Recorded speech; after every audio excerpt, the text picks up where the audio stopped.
right, so thank you all for coming. My talk is called Why Version Control is Essential for Your Lakehouse Architecture. My name is Katz. I'm the CTO and co-founder and co-creator of a project called lakeFS. I'm going to tell you a little bit about why you might want to consider using something like lakeFS to version your data, and why that should be important to your lakehouse. So let's talk about a modern data lakehouse for a second. So I'm assuming something of this sort probably looks familiar to most of you, right? This kind of architecture where you have kind of storage at the bottom, you have a table format or some kind of convention on how you store the data. And on top of that, you have a layer of indirection, typically a data catalog, that you then query through a compute engine, right? And some of these technologies, if you're at this conference, you probably really love, like Delta Lake and Unity, and of course, Apache Spark.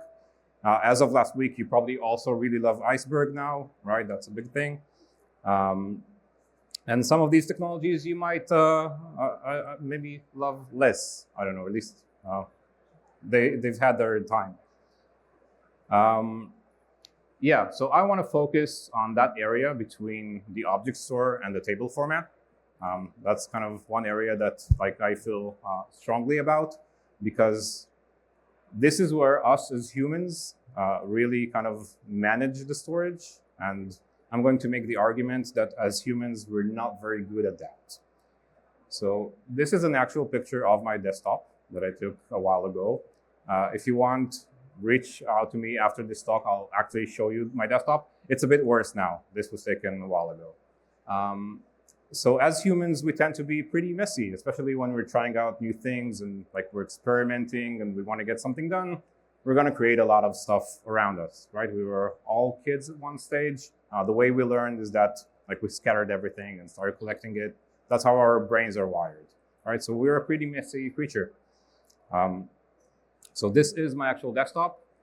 This might be your desktop as well, right? And if you look at our lakehouse, that's all of you kind of combined, all working together on essentially the world's largest shared folder, right? Your S3 bucket or your Azure Blob or wherever it is you're storing your data.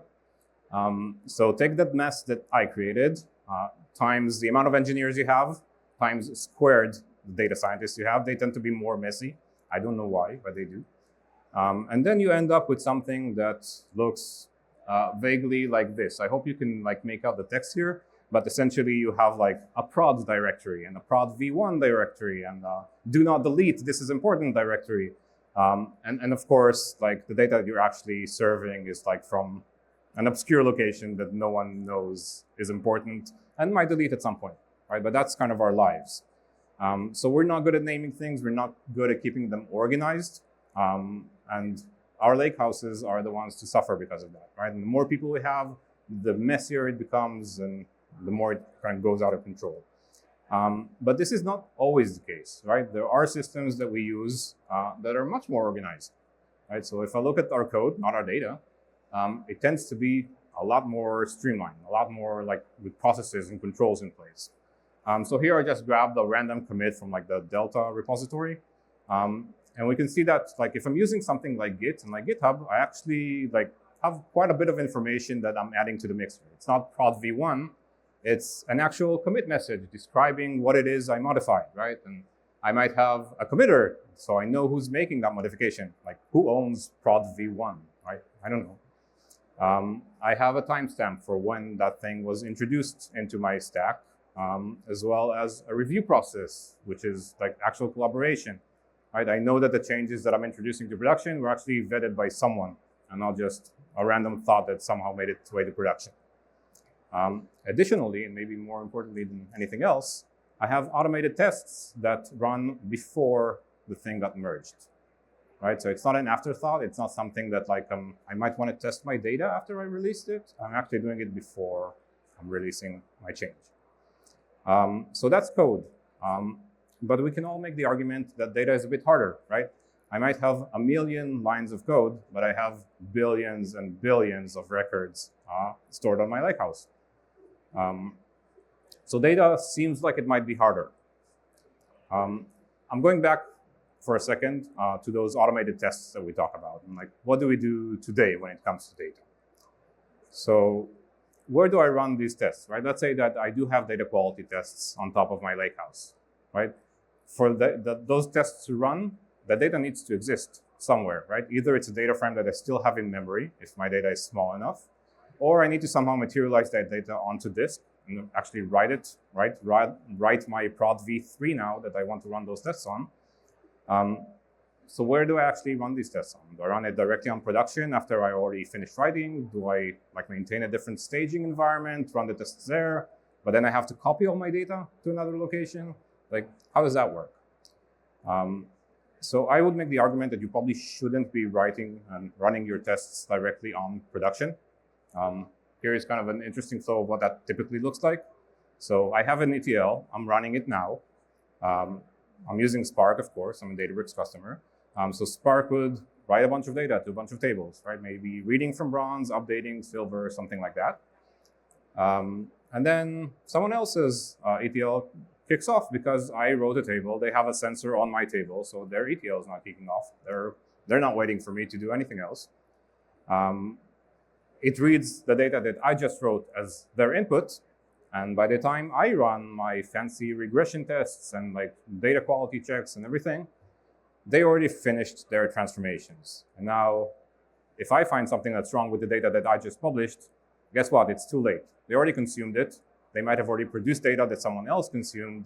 And now every failure becomes like a cascading failure. So if that sounds familiar to you, you come to the right place. I'm going to say, like, why? Why is it this way? Right? So what if we can just take whatever we had before, right, for code that we showed, and just apply that same logic, those same concepts, but to our actual data, right? So not the code managing the transformation, but the actual data that's being transformed. Okay, and that's essentially what lakeFS is. So what is lakeFS? So lakeFS is essentially trying to take that same concept from Git and applying it, instead of like for human scale, to actual like data scale, right? To petabytes of data, billions of records, billions of objects on an object store. This is what lakeFS does. And being able to commit and to branch and to merge and to do all these things that we can do with Git, including what we saw before, like having those automated tests that happen before you merge something, to be able to do all of that, but on your actual data at petabyte scale. So this is kind of what the architecture looks like once you have lakeFS in place. So you would have the object store, right? The data itself is still being managed on your S3 bucket, Azure Blob Store, whatever it is.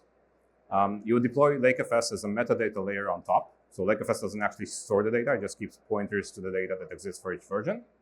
And then we have a bunch of native integrations into pretty much any data platform or data compute framework that you're probably using. And as far as how you would consume it, then we have a series of command line tools and like a UI that you can use to essentially do things similar to what you do with Git, but for the data. So how is this helpful to us? Let's take a look. So in this architecture, I'm putting, let's say, an object store at the bottom. I have lakeFS on top. I might put Delta tables on top of a lakeFS repository. We'll cover that in a second. And like Spark would be my tool of choice here to do the processing. So we have the object store to ensure that our data is actually stored durably. We have lakeFS to ensure that resiliency, right? Running those tests before merging, being able to roll back, all the nice things that we get from versioning. And Delta takes care of like our table format, making sure it's transactional and like having the atomicity guarantees at the table level, right? You get the power of all these tools combined. If you want to read more about the Spark integration, there's a link below. There will also be a QR code at the end, so you don't have to memorize that URL. And let's look at an example. So in this example scenario, let's say I have a main branch, okay? Just like for code, this would represent my production data, right? Anyone who wants to consume data that's already been tested and like vetted and everything, they would read from that main prod branch. In my case, I now want to run an ETL, and that ETL might transform a bunch of different data tables. Okay, so the first thing I would do is I would branch out, create a new branch called ETL and today's date. My Airflow DAG would do this automatically as kind of the first step before doing any other processing. Then all my transformations across all the different tables would happen on that branch. And I would only eventually merge that branch once I run a bunch of validations. So in this example, I validated the schema that I didn't make any breaking changes. I might do some like foreign key checks to see that like I have integrity between tables. But I also run this nice anomaly detection job that I had running around, and it found an error. Okay, so there was a problem with my ETL, and then the merge is automatically failing at that point. Why? Because my test didn't work, right? So if I'm a consumer of this thing, right, if I'm reading data from my main branch, either I'm seeing like good tested data or I'm not seeing new data at all, right? There's no place where I might see like data that hasn't passed my tests or that is like partially complete because something failed midway. Like I get this kind of atomicity across different tables that is otherwise very, very hard to achieve. Right? This is very similar to what we saw previously with the GitHub example. So let's do a small kind of coding example of what this looks like. So in this example, this might be like a write, audit, publish kind of workflow, right? Where I'm doing some transformation on the data. I'm doing some checks to see that this data actually matches our criteria for quality. And then if that's successful, I'm publishing it onto the consumer. So the first thing I would do is I would initialize a new branch. So in this case, this would be my ETL branch, branching out of the main branch. This is using the Python SDK for lakeFS, by the way. This is how you would use it. If you can see, when I'm actually loading that Delta table, I'm doing this through a lakeFS URI, right? lakeFS : / something. In this case, I'm reading directly from storage. This could also be like a Unity catalog table that's registered with something similar. And then I'm just initializing a Delta table for that path.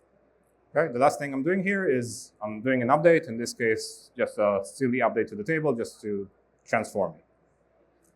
The next thing I do is, like at this point, I already wrote a new set of entries to my Delta table. This could be multiple tables, of course. I'm going to run checks, and that could be anything from automated checks that I configured within lakeFS. lakeFS has a notion of hooks, which are very similar to GitHub Actions. But this could also be like a manual step, right? I can say, okay, I'm going to take this branch and just ship it off to my colleague and say, can you hook up your like dashboard to this and see that this makes sense to you, right? So unlike like a database transaction that you don't want to keep around for too long, lakeFS branches could be long-lived, right? I can have this around for maybe a month before I decide to merge it, maybe more. In this case, I'm running the checks automatically. And then when I'm done, I'm going to, just like in Git, I'm going to commit those changes with a commit message.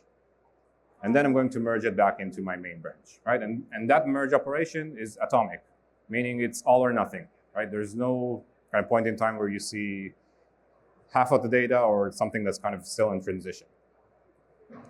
And now once I've done that, once I kind of wrap my flow with that branching at the beginning and committing and merging at the end, I actually get a pretty useful commit log for changes across my data, right? So I can even do the inverse of that and say like prod v1, and just show me the commit that updated prod v1, right? Kind of like git blame, if you're familiar with that.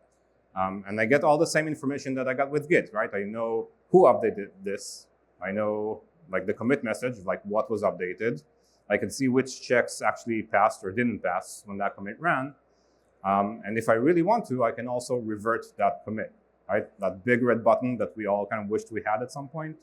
Just saying, like, take me back 5 minutes before all this mess ever happened. This is what lakeFS kind of gives you.